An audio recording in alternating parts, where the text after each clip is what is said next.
guíe. Eh, Esto es sociología jurídica y vamos a abordar entonces como parte de este proceso que nos acerca a las fórmulas identificatorias de los fundamentos y de las formas en que se implementa la sociología jurídica. Hoy me interesa que revisemos una escuela que se conoce como realismo jurídico, que a la luz de lo que, digamos, de las condiciones particulares de esta sociedad, de este estado en el que nos estamos moviendo, con el que coincidimos por ahora, resulta fundamental. Y lo es por razones prácticas, por razones estéticas, por razones fundamentales y por razones idealistas. Diríamos que por razones prácticas, en tanto que es una alternativa que ha venido mostrando un tremendo nivel de efectividad en otros contextos. Hay algo particularmente interesante en este realismo jurídico y tiene que ver con cuatro asuntos que la constituyen, o por lo menos que la constituyen desde esos niveles operativos. El realismo jurídico se pregunta y procura además por la eficacia de la normativa, por la eficacia normativa, que cuál es el nivel de eficacia real que tiene la norma. Ya lo veremos enseguida en un ejemplo muy al caso y muy de actualidad. Segundo, por la fuerza estatal. Tercero, por la probabilidad asociada a las decisiones judiciales. Y cuarto, por el contexto en el que los marcos normativos se procuran formas de existencia. Porque esos son los cuatro elementos desde los cuales uno podría pensar ese realismo jurídico como una escuela de pensamiento totalmente vigente, válida para el día de hoy. Es una escuela que tiene poco más de 100 años de existencia, pero que cada vez se constituye de manera más práctica, más operativa, en un instrumento para pensar el derecho, para abordar el derecho, pero sobre todo para hacer del derecho una estrategia, un instrumento de acción social.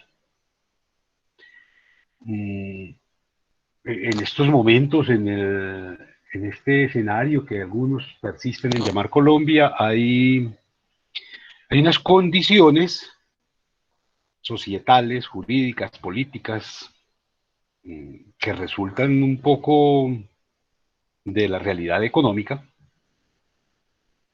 desde las cuales el primer postulado del realismo jurídico resulta fundamental, esa búsqueda de la eficacia normativa. Lo planteo en tanto que todavía hay quienes creen que existe una constitución política de 1991 y que esa constitución, por lo menos en ese ideal, parece que fuera importante. Y digo que parece que fuera importante por asuntos que ya hemos venido abordando en este escenario de sociología jurídica, es decir, las cosas son importantes en tanto, por lo menos en el derecho, en tanto tienen una función efectiva. No sé hasta qué punto cada uno de los artículos que constituye esa constitución pueda ser importante. Quiero decir, a quién le importa la vida en un país en el que hay, a este momento, en apenas 5 semanas, estamos en el mes 4, 20 semanas del año 21 y ya llevamos casi 70 masacres. ¿Cómo pensar en eso? ¿Cómo pensar en los tratos inhumanos, crueles, terribles que nos plantea el artículo 12? Cuando todos los días están desapareciendo gente, están maltratando, están agobiando las demás libertades, están acabando con los demás derechos. Pero asumiendo hipotéticamente que esa constitución le importara a alguien, que esa constitución tuviera algún nivel de eficacia. Tendríamos que pensar que, por lo menos en el ideal, la constitución es la norma de normas, la norma suprema, el techo sobre nosotros para cualquier acto, para cualquier acción, para cualquier marco normativo, para cualquier actividad. Y por ser el techo, por ser la norma de normas, ninguna otra normatividad podría imponerse. Y si la Constitución establece, por ejemplo, a través de la libertad de conciencia, a través de la libertad de movilidad, a través del derecho de protesta, que la ciudadanía debe ser activa y que parte de la acción, de la actividad de la ciudadanía es, por ejemplo, protestar, para lo cual además establece algunos marcos que son de gran importancia para el derecho. ¿Por qué a un juez se le ocurriría prohibir la protesta? Creo que eso es un asunto que es bien interesante. Porque un juez de la República tendría digamos, en su imaginación, tendría sobre sus hombros, porque no creo que en la cabeza, tendría sobre sus hombros la idea de que es posible establecer la prohibición de las manifestaciones sociales. Creo que esa es una pregunta interesante para el derecho, para la sociología jurídica, pero sobre todo desde el realismo jurídico. ¿Cuál es la eficacia normativa si además ese juez establece como una medida de prevención, que se supone que es eso, por lo menos es su absurda y tonta argumentación, que es que el derecho de la salud prima sobre el derecho a la vida? Noten ustedes el absurdo. El derecho es mejor estar saludable que estar vivo. Y para tal fin establece que se prohíben las marchas, que porque todavía no estamos en unas condiciones de suficiencia para interactuar de manera colectiva. Porque ese mismo juez, por ejemplo, no es capaz de dictaminar que obligar al Estado a que compre vacunas para proteger a la ciudadanía? Pues es una pregunta que me parece válida desde el derecho. Si el juez cree que es posible obligar a la gente a quedarse en la calle, en la casa, que no prohibirle que salga a la calle, ¿por qué no le exige al Estado que compre vacunas? ¿Por qué no le impone que inmunice a sus ciudadanos a través de la compra del remedio que ya existe y que ha sido probado, aplicado e implementado en el 99% de los estados? Entonces, digamos que ahí preguntarse por la eficacia normativa es importante, ¿cierto? ¿Cuál es la eficacia de una norma que resulta ser un absurdo, que resulta ser totalmente contradictoria con lo demás? Pero bueno, vamos a ver si el juez dictamina que está prohibido salir y la gente sale, y la gente marcha y marcha como mares de gente. Bueno, marchamos, porque también yo estuve allá. ¿Cuál es la fuerza estatal? La fuerza estatal equivale entonces a 50, 70 o 100 pipetas de gas lacrimógeno que disparan contra la multitud. O a la militarización de una ciudad como Cali. Bueno, esa es una excelente propuesta, Edward. Eh, Sería maravilloso ver a los abogados abogando porque se impusieran ese tipo de normas. Entonces, ¿cuál es la fuerza estatal? ¿La fuerza estatal está circunscrita únicamente a la policía y el ejército, o la fuerza estatal, como se ha demostrado en otros escenarios y en otros contextos, está determinada más por la capacidad simbólica de actuar en coherencia? Quiero decir, un Estado que demuestre su fuerza a partir del ejército y a partir de la policía, simplemente es una dictadura. El Estado tiene fuerza en tanto que es capaz de simbólicamente y a través de la autoridad, un concepto que ya aquí definimos, imponer sobre los ciudadanos unas formas comportamentales, unas actitudes coherentes, unas condiciones de respetabilidad que a nadie se le ocurre discutir, que a nadie se le ocurre violentar. Si ustedes piensan en lo que ha representado, por ejemplo, el Estado europeo, el Estado en los mismos Estados Unidos, el Estado en Canadá, el Estado, bueno, en algunas naciones de Sudamérica, y la capacidad de hacerse respetar, de hacer leer sus normativas, de dar ejemplo a través de sus comportamientos, de sus actos, de sus acciones y de sus formas de legislar, a nadie se le ocurre desobedecerlo. A nadie se le ocurre enfrentarse al Estado francés o al Estado español o al Estado norteamericano. A nadie se le ocurre hacer eso. Y no se les ocurre simplemente porque el propio Estado se autorregula en procura de lograr coherencia. La fuerza estatal no viene de la policía, ni la fuerza estatal viene de los gases lacrimógenos, ni del SMAT, ni de las tanquetas. Uno puede ver las formas de protesta, por ejemplo, que se aplican en Estados Unidos, que se aplican en Alemania, en Francia, en Escandinavia, en Suecia. Y lo que se encuentra es la ciudadanía en pleno haciendo valer su lugar.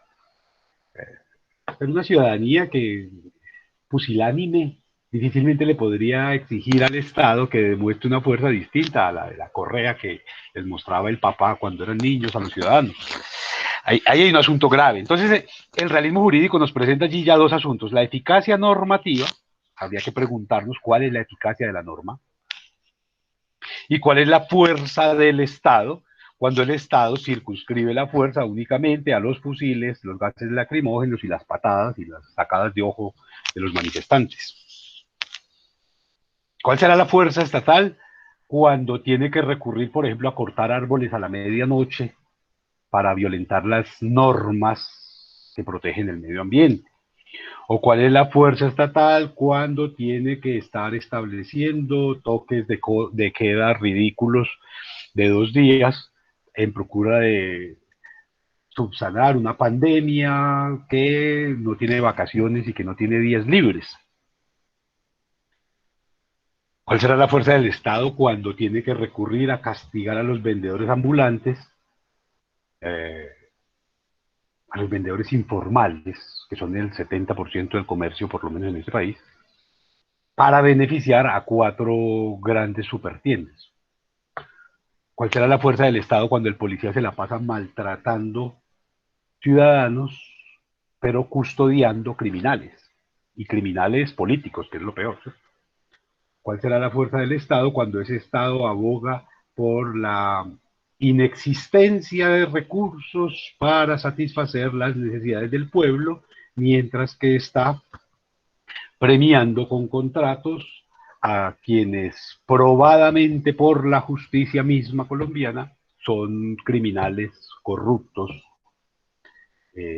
narcotraficantes, terroristas, de toda índole, de toda especie ideológica? Entonces, la fuerza estatal habría que pensarla también allí.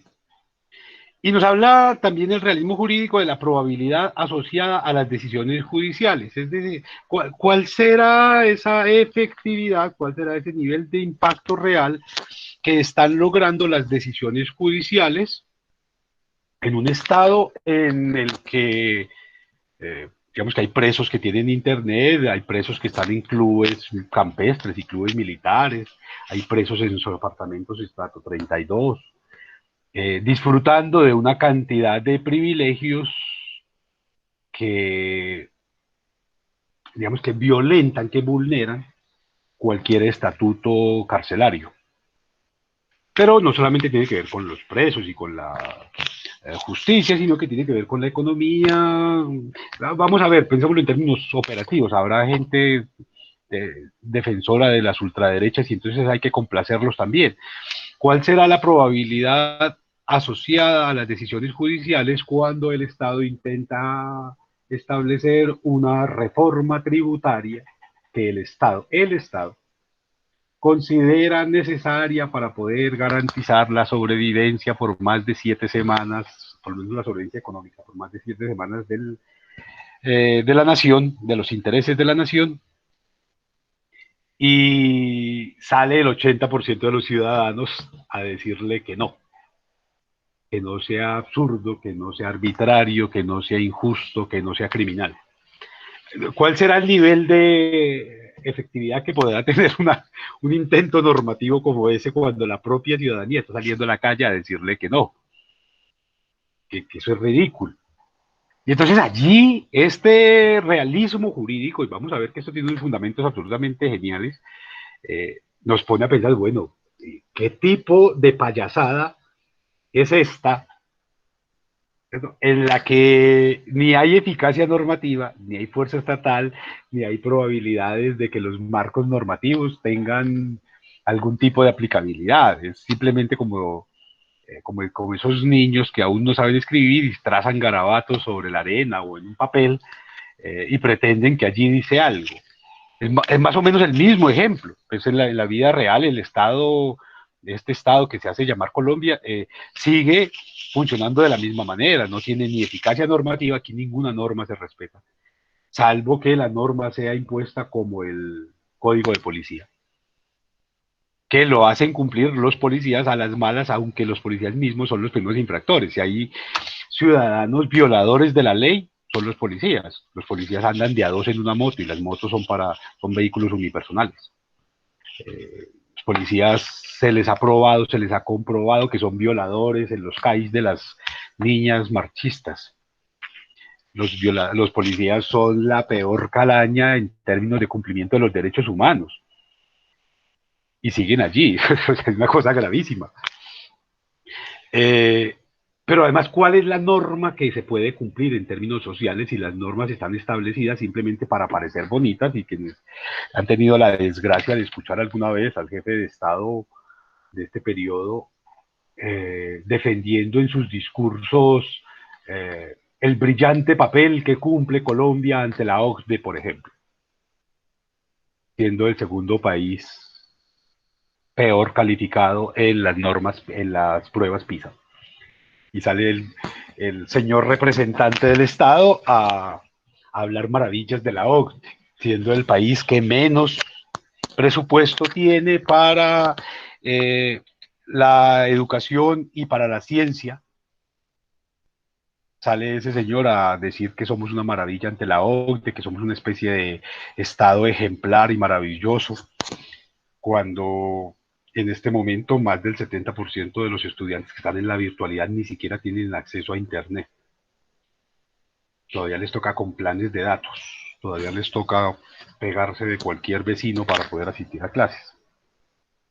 Entonces allí hay un asunto que me parece bien interesante. Y decíamos además que este presupuesto es estético, ¿no? Es estético, presupuesto del realismo jurídico, en tanto que se pretende que las normas de belleza, los ideales de sociedad están hacia países como los escandinavos y como los propios Estados Unidos, y pretendemos que este país, Colombia, está intentando a toda hora emularlos, gracias a la Constitución del 91 que se firmó, una mala copia de una suma de normas de otros estados, eh, intentamos parecernos a ellos. Entonces, esos escenarios que planteamos aquí, la eficacia normativa, la fuerza del Estado, la probabilidad asociada a las decisiones judiciales, se cae por su propio peso, no funciona. Claro, para el realismo jurídico, y con esto tal vez nos podemos entender mejor, el realismo jurídico plantea una cosa maravillosa, y es que el derecho no está el derecho en los enunciados ideales. El derecho no es una sumatoria de enunciados ideales, sino que lo encontramos en reglas realmente observadas por la sociedad o impuestas por la autoridad, no por el poder, por la autoridad estatal. Ahí es donde estaría el derecho.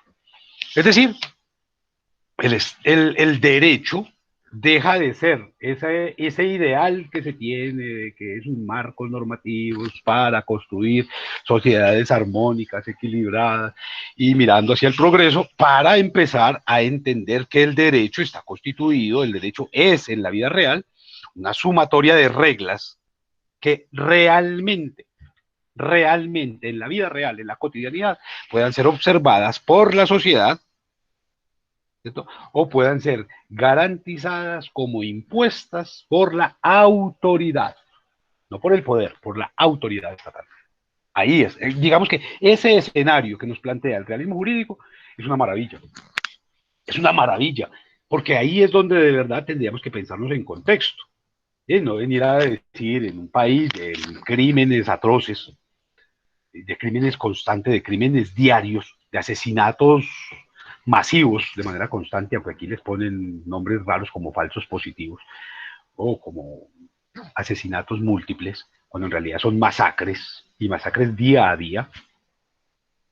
Venimos a decir que no, que el derecho a la vida es inviolable, que en Colombia no hay pena de muerte, o que aquí no habrá censura, el derecho se garantiza el derecho a la libre expresión, no habrá censura, o que hay libertad de conciencia, y eso me parece maravilloso, que hay libertad de conciencia, pero para que a usted le admitan como recurso de apelación el, esa posibilidad de ejercer su derecho a pensar por sí mismo, se necesita establecer una tutela.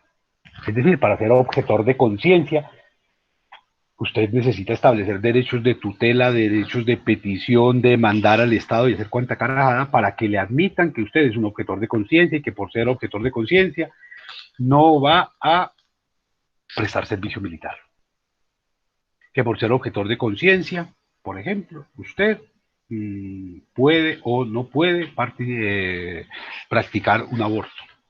Que por ser objetor de conciencia, usted puede o no puede asumir una práctica como la eutanasia. O que por ser objetor de conciencia, usted puede o no puede salir a marchar.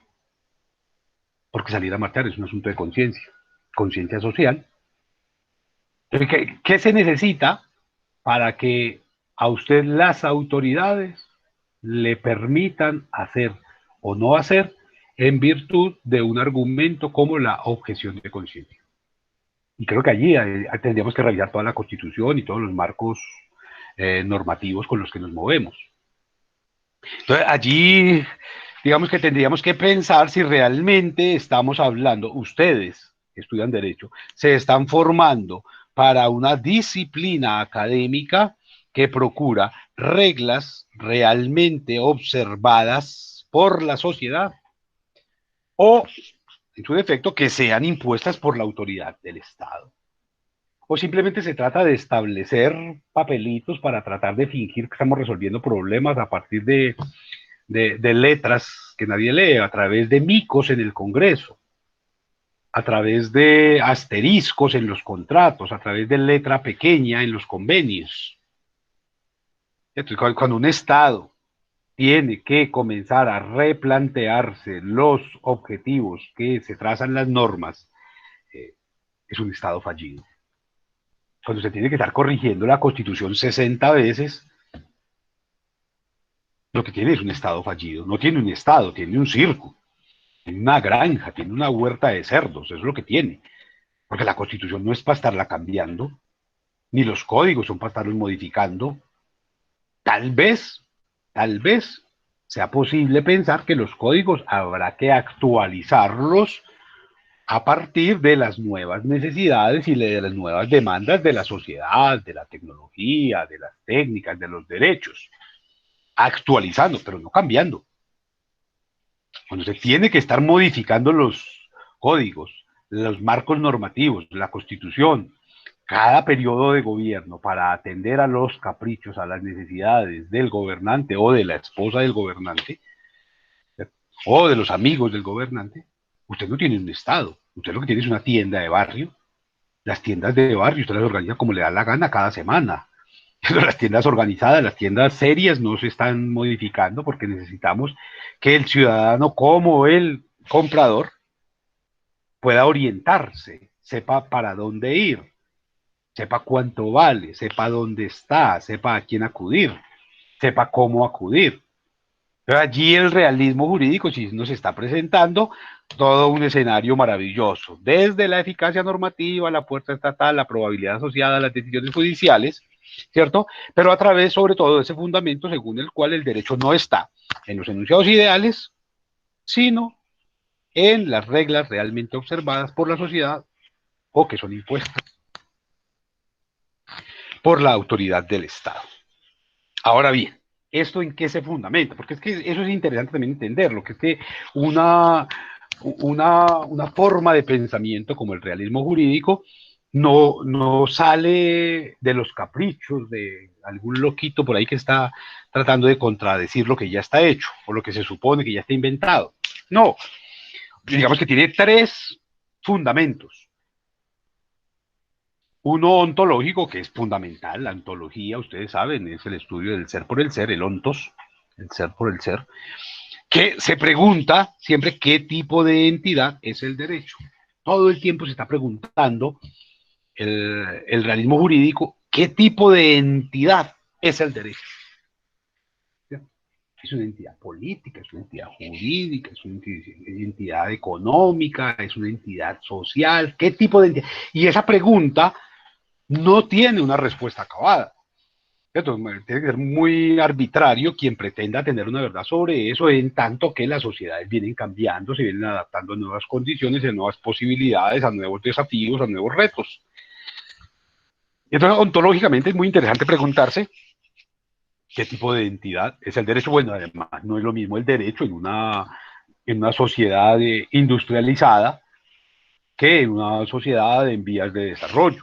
No es lo mismo el derecho en un estado tercermundista que en una sociedad que haya logrado resolver buena parte de las sociedades, de las necesidades básicas fundamentales de sus asociados.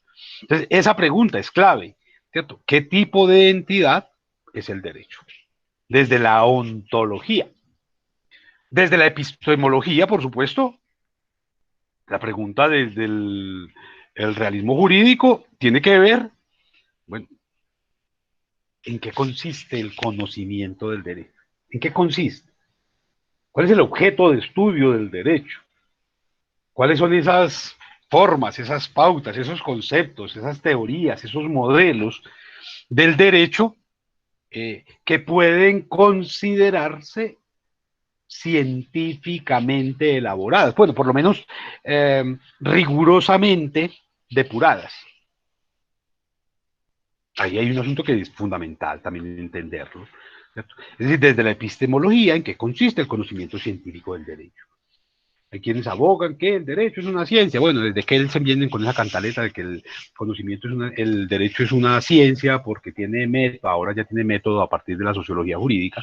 Recuerden que es la sociología jurídica la que le confiere un método específico al derecho. Y en ese sentido tiene sentido esa premisa, bueno, epistemológicamente, ¿qué consiste el conocimiento científico del derecho? Y digamos que eso se complementa con la ontología, ¿cierto? ¿Qué tipo de entidad es el derecho? Y eso, digamos que forma una triada que se ajusta muy bien a las necesidades reflexivas occidentales, y es metodológicamente qué tipo de actividad es la actividad interpretativa. Y ojo, porque pensamos en la actividad interpretativa en tanto que el derecho, a partir de, por lo menos de finales del siglo XX, ya se dedica a la interpretación de la norma, a la interpretación de los hechos sociales, a la interpretación de los códigos necesarios y aplicados a la actividad interpretativa, a la actividad que llamaríamos en términos epistémicos hermenéutica. A eso se dedica, ya tiene que ser uno, no sé, una especie de arqueólogo del derecho para dedicarse a la exégesis, ¿sí? Del texto por el texto. Ahora lo que hacemos es interpretar sociedades, interpretar contextos, interpretar problemas, interpretar fenómenos, situaciones y, por supuesto, marcos normativos. Lo que hacemos desde el derecho es eso, es interpretar. Entonces, habría que pensar qué tipo de actividad es la actividad interpretativa en el marco del derecho. Digamos que a partir de esos tres elementos, la ontología, la epistemología y metodología, es que podemos asumir que el realismo jurídico tiene todos los elementos, tiene toda la autoridad para poder hacer un ejercicio reflexivo en torno del propio derecho, de las prácticas jurídicas, de los operadores jurídicos, de los abogados, de los ideales que se traza el derecho. Entonces, digamos que intentar resolver o ir resolviendo ese tipo de escenarios nos confronta un poco con lo que representa esta sociedad colombiana.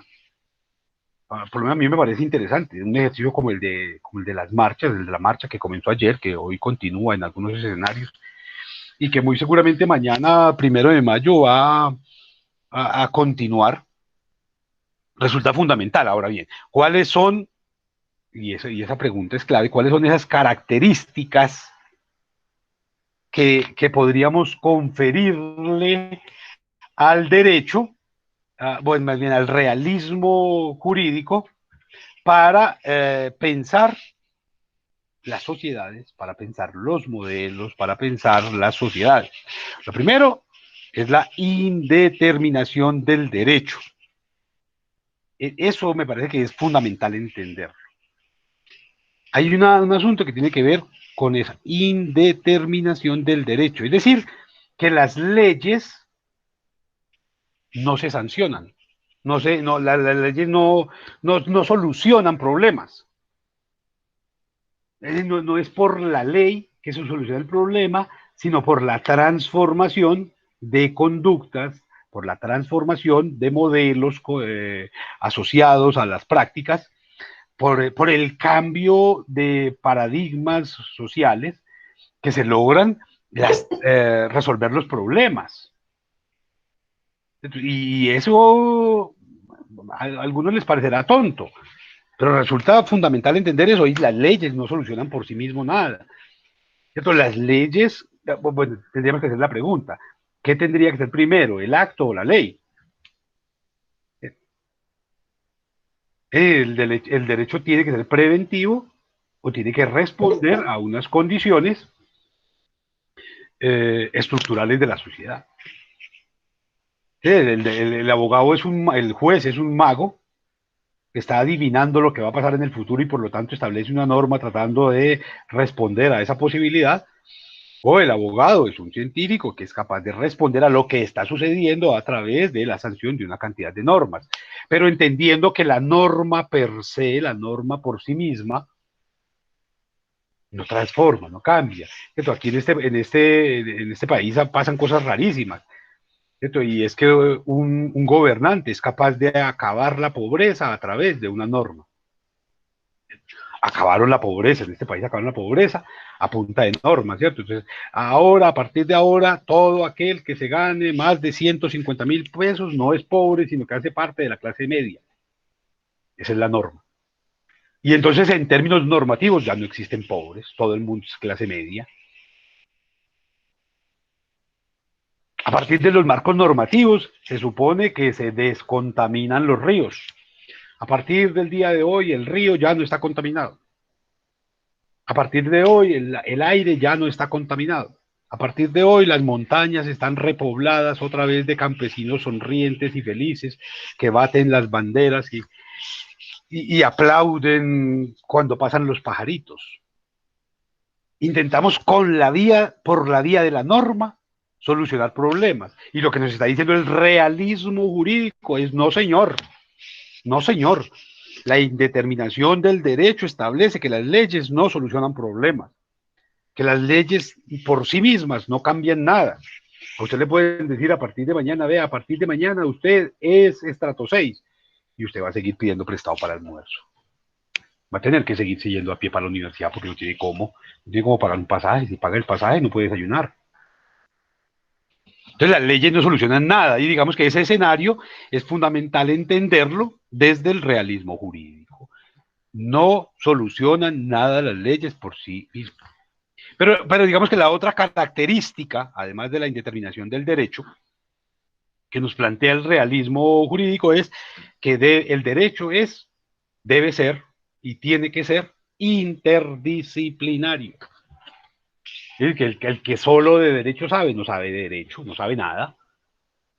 No sabe esa bobada que planteaba Kelsen de la teoría pura del derecho. Es pura cantaleta, es pura bobada. Eso no sirve ni siquiera en Alemania, que fue donde se inventó. Allá es donde menos, porque allá se entendió claramente que el derecho tiene que ser interdisciplinario, es decir, que hay que preocuparse por la economía, por la estadística, por la antropología, por la historia, por la sociología, por la geografía, por la biología, por la medicina, por la enfermería, porque si no, no podemos establecer marcos normativos reales. Si lo que le interesa al derecho es establecer marcos normativos que sean realmente introyectados por la ciudadanía para ponerlos en práctica en sus actos cotidianos, en los hechos sociales,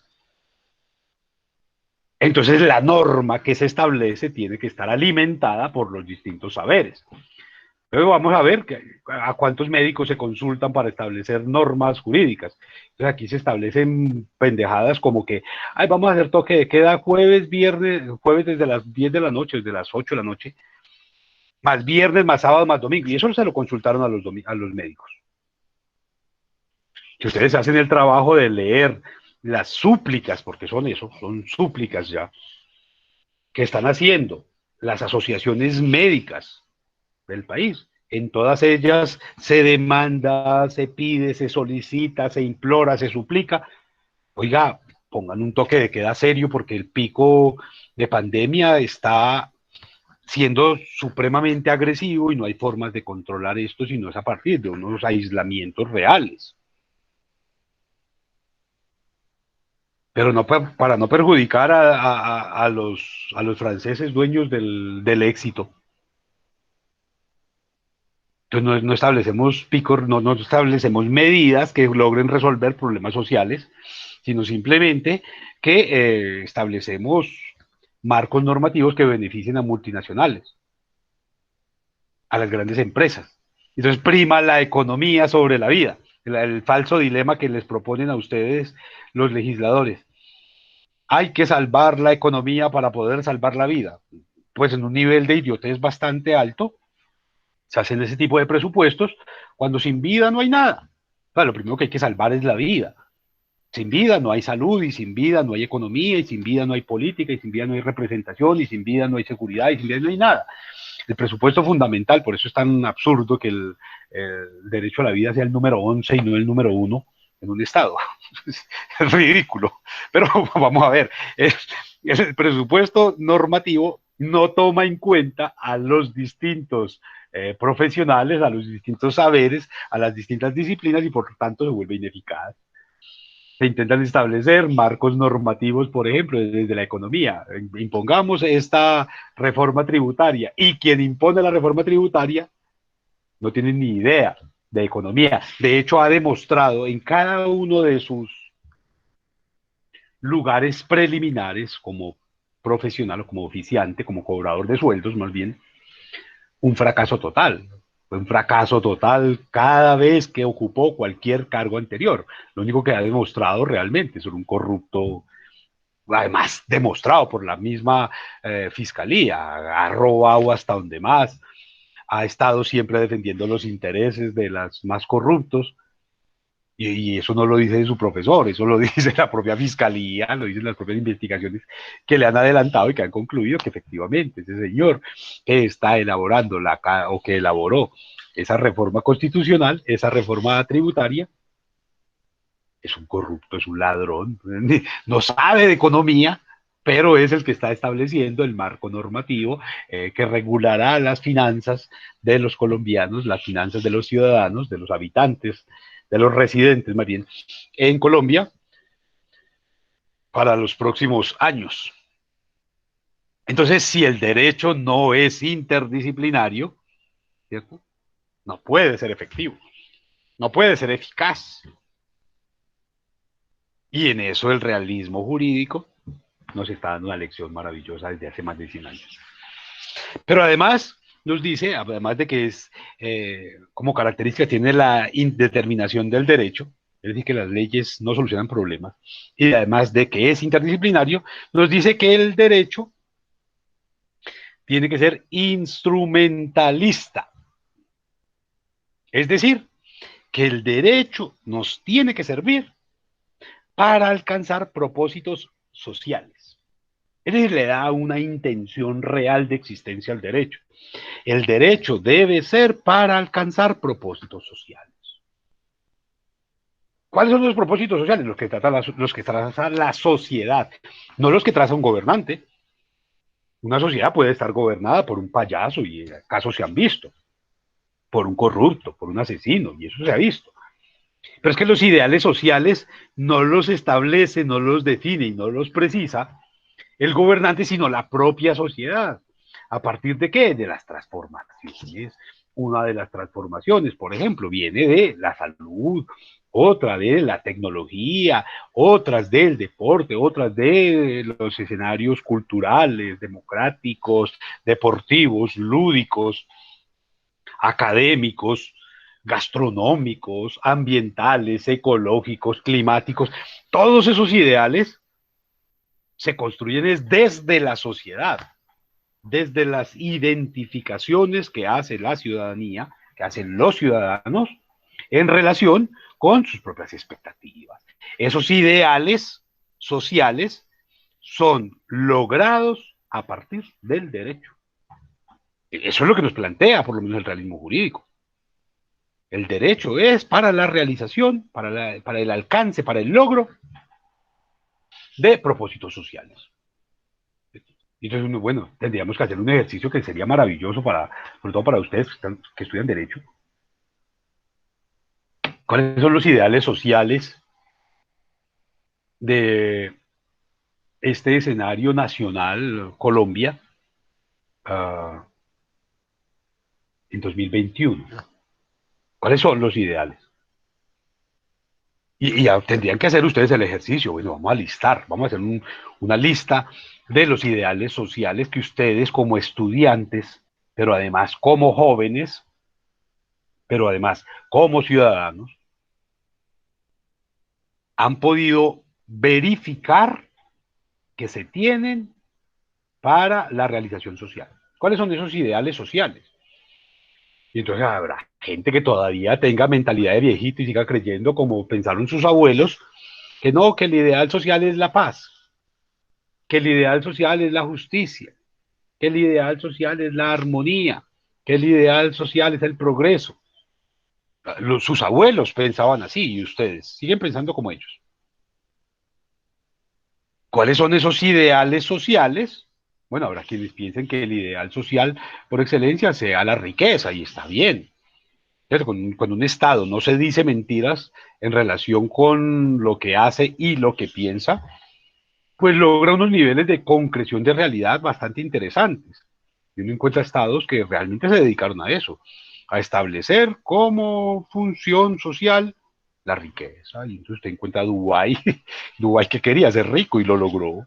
No le importó un carajo, lo único que querían y lo lograron. Son una de las naciones más adineradas, por lo menos no ricas, pero sí adineradas, sobre la faz de la tierra. Y hay otras sociedades que definen como ideales el empoderamiento frente a otros estados, y vale.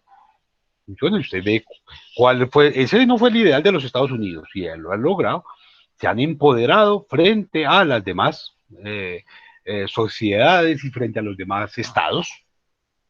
Hay un ideal social allí, ¿cierto? Pero hay otros que pretenden ideales sociales de fe, de religión, de amor, y trabajan para eso.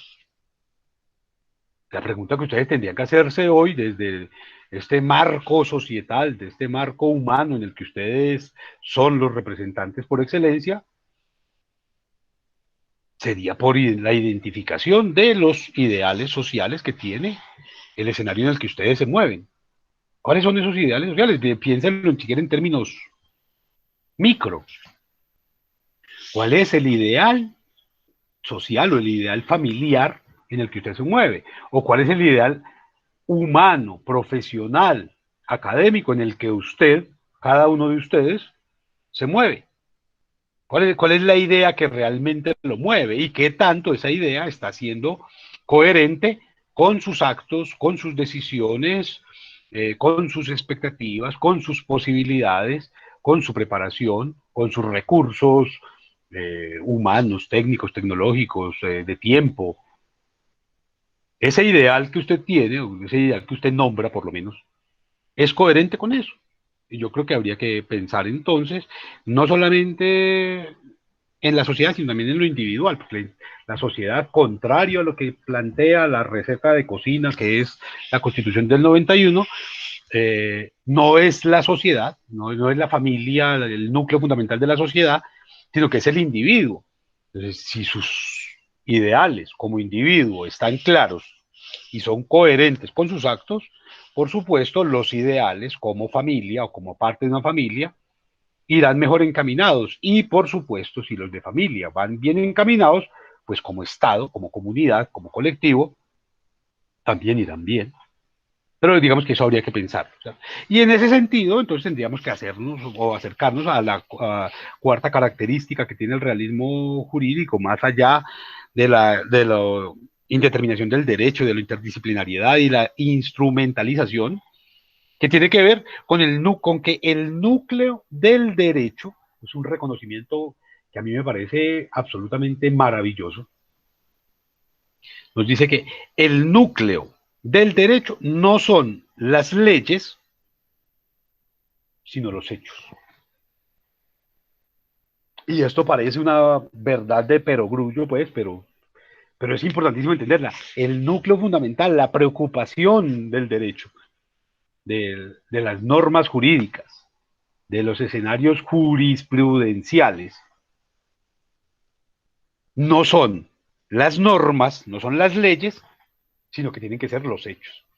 Es decir, que el abogado, es decir, que el juez, es decir, que el magistrado, es decir, que quien se preocupa por el derecho, lo único que no tendría que hacer es ocuparse de la norma, tendría que ocuparse de los hechos, porque los hechos son los que nos generan las posibilidades, los instrumentos para poder construir el derecho. Hay una expresión muy bonita, vieja, pero maravillosa, que dice, dame los hechos y te daré el derecho. Pero digamos que en un escenario como este, eh, nacional de Colombia, pasa lo contrario, ¿cierto? Y es que establecen las normas y a través de las normas, es decir, establecen la reforma tributaria y como reforma tributaria aparece la ciudadanía protestando para negarla, para ocultarla, para tratar de impedirla, cuando tendría que ser lo contrario, ¿cierto? Es el hecho, las condiciones que tenemos en este momento de aislamiento, de pandemia, de ausencia de recursos, de desempleo, de violencias, las que tendrían que generar marcos normativos coherentes. Y sin embargo no es de esa manera. Pero ahí hay un asunto que por lo menos a mí me parece que es gravísimo y que ustedes tenían los llamados a discutirlo, ¿cierto? ¿Qué tanto ese realismo jurídico nos está permitiendo entendernos en el marco de lo real, de lo concreto, de lo social, del ya, del ahora, de lo que estamos proyectando, de lo que estamos escribiendo, por lo menos en el marco del derecho, en el marco de lo jurídico? ¿Son realmente los hechos lo que le preocupa al legislador o es la norma? Es un legislador que está estableciendo una reforma tributaria, que está estableciendo unas excepciones de impuestos para las grandes multinacionales que ya no pagan ni siquiera regalías por los recursos naturales que se están llevando, que están explotando y se están llevando, pero que además intenta cargarle el legislador al habitante de calle, al habitante del desempleo, unos marcos normativos en los que todo tiene unos impuestos altísimos que además no se justifican en obras, no se justifican en salud, no se justifican en seguridad, no se justifican en estructura, que para eso es que se supone que son los impuestos, para que tengamos las mejores carreteras sin peajes. Bueno, un marco normativo como el de la reforma tributaria, me imagino que ustedes ya la leyeron completa, que establece 39 nuevos peajes en el país que más peajes tiene en el mundo y en el que tiene las peores carreteras en Latinoamérica, realmente estará atendiendo a los hechos. ¿Y esos 39 peajes de quién son y para quién son? y qué representación tienen en términos de calidad de las vías si fuera para eso. Aunque se supone, pues por lo menos así está establecido en la norma, que las vías se construyen de los impuestos. Entonces, si pagamos impuestos, ¿para qué peajes? Y el realismo jurídico sí nos está dando una lección maravillosa. Ahora, ¿cómo es posible entender eso del realismo jurídico en la vida real? Bueno, el realismo jurídico es una construcción que se ha concretizado, se ha vuelto realidad, eso es real, a partir de 4 escenarios. ¿Cierto? Digamos, uno escandinavo, uno ruso y uno norteamericano, que me parece que es fundamental entenderlo. Digamos que esos 3 son los fundamentales. Hay un cuarto escenario que es un poco más incluyente, en términos reales más negativo, porque no funciona. Pero digamos que el escandinavo, y habría que pensar lo que son las sociedades escandinavas, lo que es pensar en Dinamarca, lo que es pensar en Finlandia, lo que es pensar en Suecia, lo que es pensar en todo ese norte frío de Europa, que son las naciones con el mejor índice de calidad de vida. Las sociedades que lograron resolver después de la Segunda Guerra Mundial las necesidades básicas de toda su población y de todos los que han llegado allí como resultado de las migraciones que generan las violencias, tanto en África como en Asia, como en Américas. Entonces los escandinavos, desde comienzos del siglo XX, se preguntaron por ese realismo jurídico y lo primero que hicieron fue asuntos que iban contra la ortodoxia del derecho, ¿cierto? Es decir, rechazaron, primero que nada, el formalismo, rechazaron el positivismo, rechazaron el justnaturalismo, para poder entender que no es posible pensar el derecho como un método de elaboración de conceptos, de normas, sino como un instrumento para transformar la sociedad. Y por eso el derecho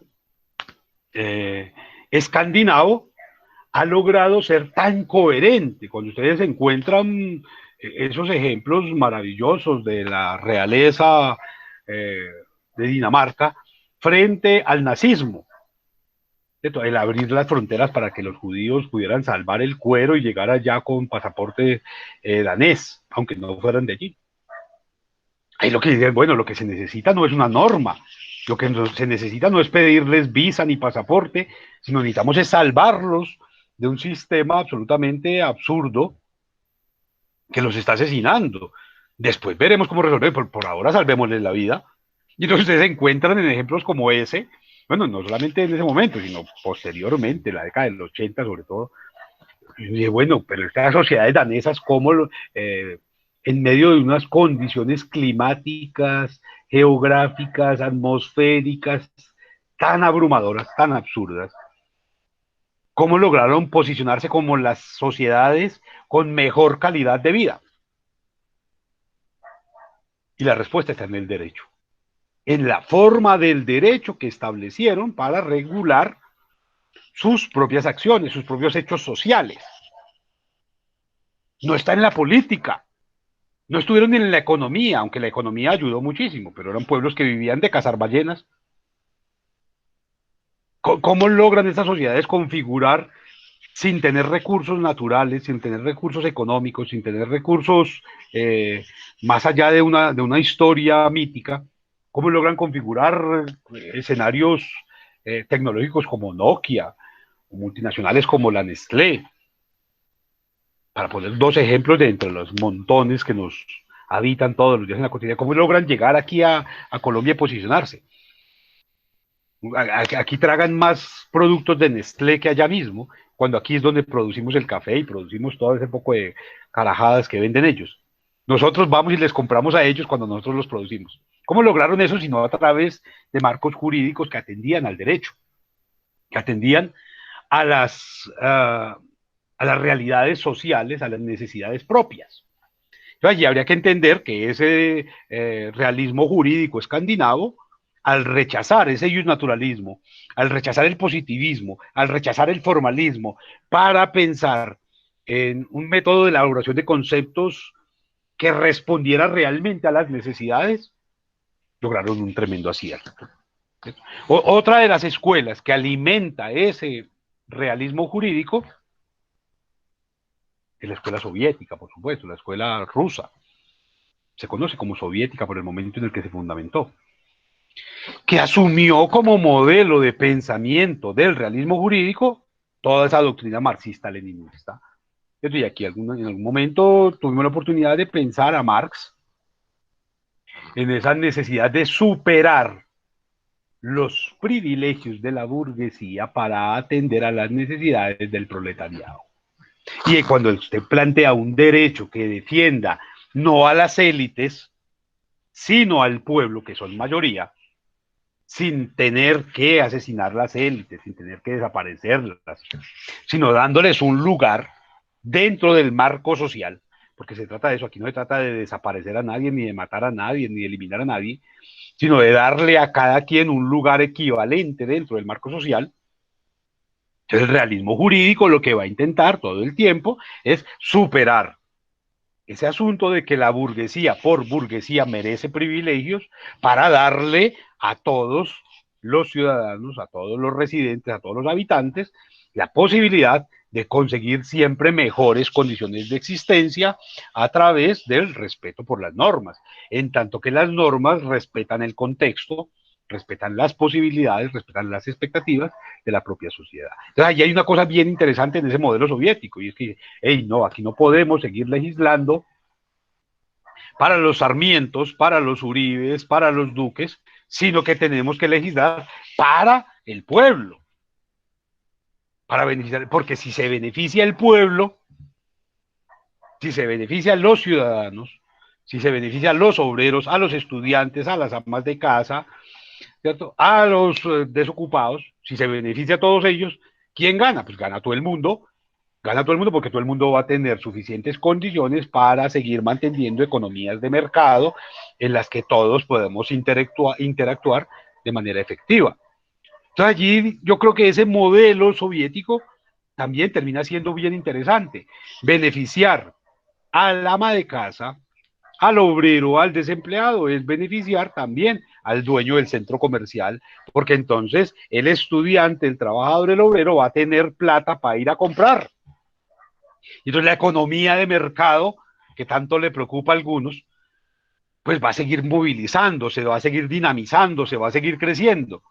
Pero en la medida en que no hay recursos, en la medida en que no hay posibilidades, que los marcos normativos, en lugar de aportar, retiran, quitan, pues pierden también esas economías de mercado que ya no se van a dinamizar.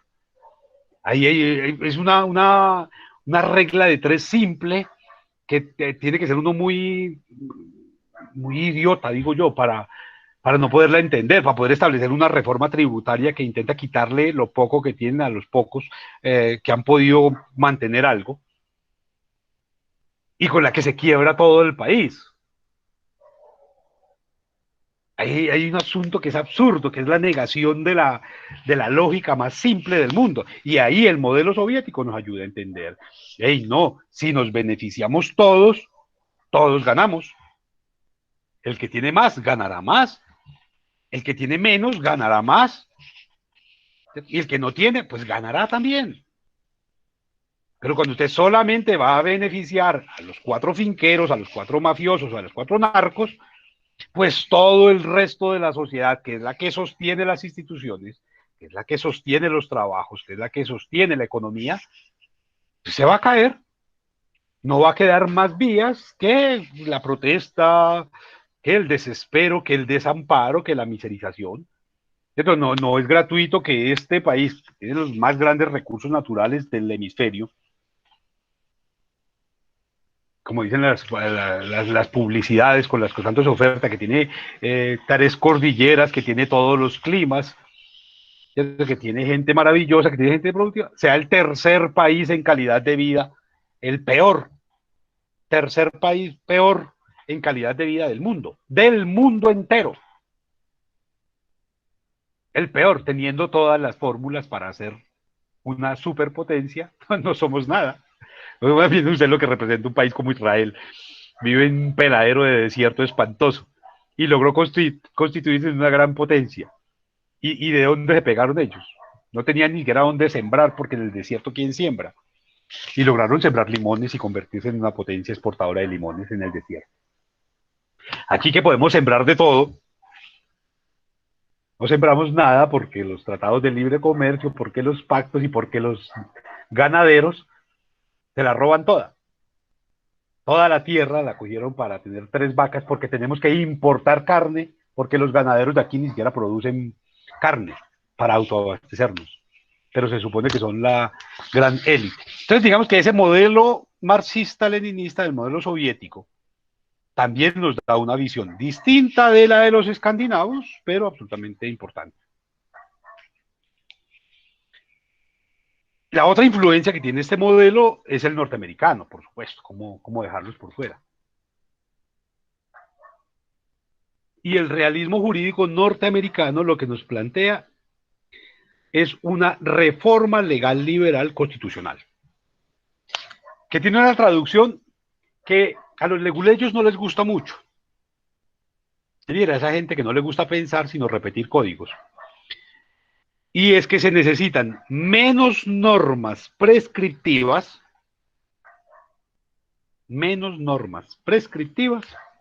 y más normas empíricas y descriptivas. Es decir, y esto tiene una traducción muy bella que a mí me encanta, que el derecho son hechos, no normas. El derecho son hechos, no normas. Y entonces, claro, cuando usted entiende que, por ejemplo, al policía que mató al afrodescendiente Joy, la semana pasada le dieron 40 años de cárcel, usted está entendiendo que el derecho son hechos, no normas.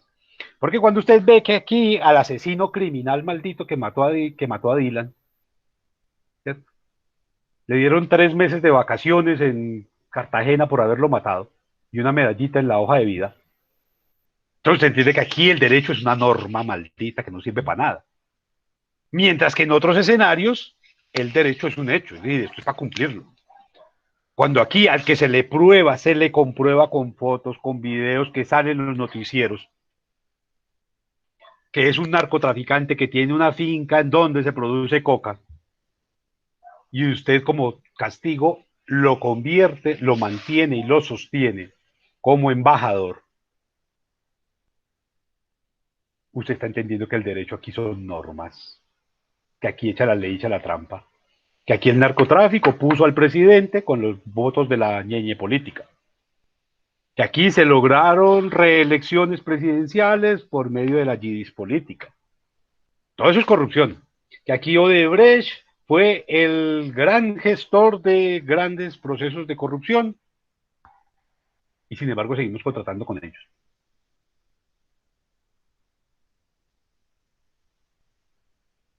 Que aquí quien fue ministro de Hacienda se robó la plata de agroingreso seguro que era para los campesinos, para dárselo a las reinas de belleza y a los narcotraficantes del ubérrimo. Y aquí lo tenemos de vacaciones en un club militar y lo mandamos a Argentina a que dé conferencias conferencias sobre la anticorrupción y le permitimos dar conferencias a través de internet todos los días. No, para los norteamericanos la cosa es distinta. Para ellos el derecho son hechos, no normas. Son hechos, no normas. Y ahí podríamos entender entonces cuando ustedes se dan la oportunidad de pensar escuelas de pensamiento jurídico como el realismo jurídico, realmente en dónde están los grandes vacíos, los grandes desafíos, los grandes retos que tienen ustedes como estudiantes de derecho, pero también como ciudadanos, pero también como seres humanos, pero también como personas. Pero digamos que esos intentos absurdos, obtusos, por tratar de defender a partir del nacionalismo, a través del regionalismo, a través del amor por la patria, a través del amor por las instituciones, la guamasa espantosa que está haciendo el derecho hoy en este país, yo dije, bueno, ¿y aquí para dónde vamos?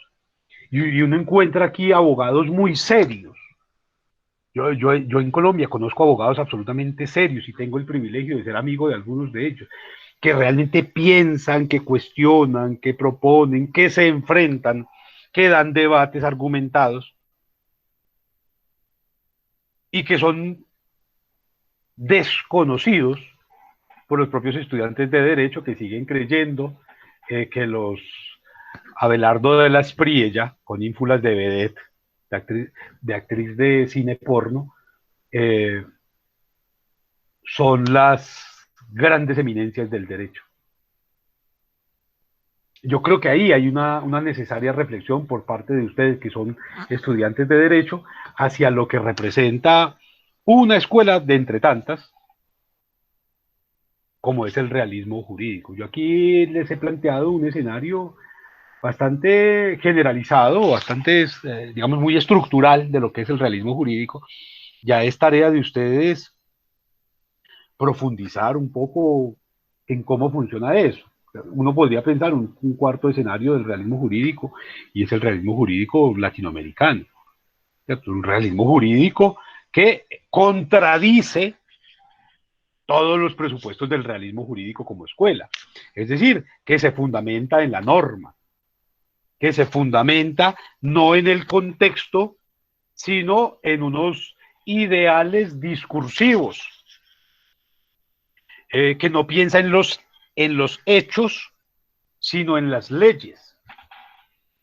Un realismo jurídico que para nada es interdisciplinario, que niega la participación de otros. Un realismo jurídico que está estableciendo que son las normas, las leyes las que van a cambiar el mundo. Sería muy interesante pensar en estos casos a Santander, a Francisco de Paula Santander, ese fundador del juridicismo colombiano, que pretendía que todo se resolvía a punta de leyes. Por eso el santanderismo es eso, ¿cierto? Es establecer una ley. No, usted por ley ya no tiene hambre.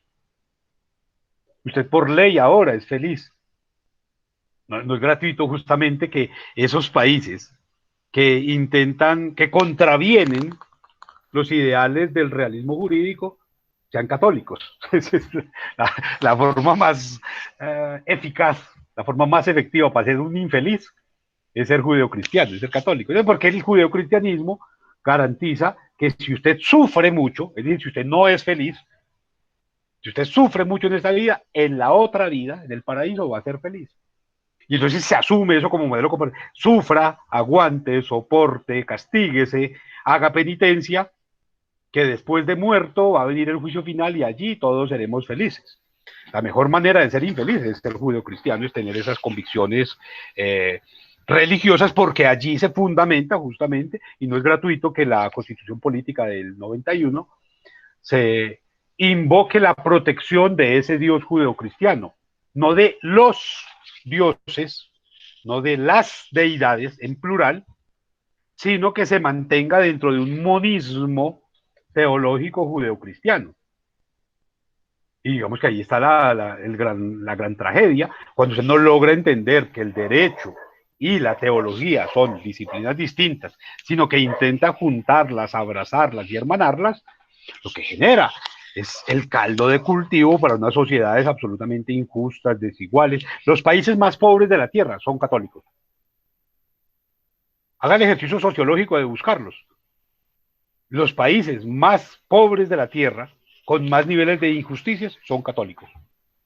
Los países más progresistas son los protestantes.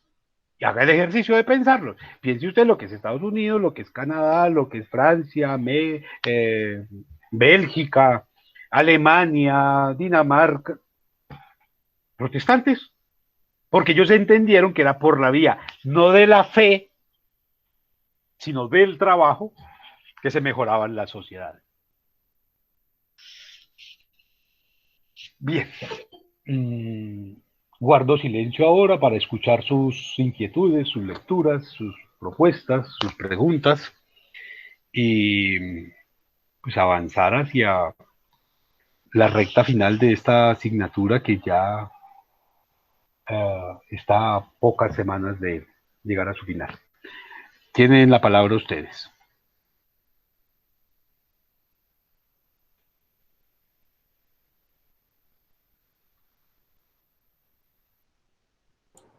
Profe, ¿usted qué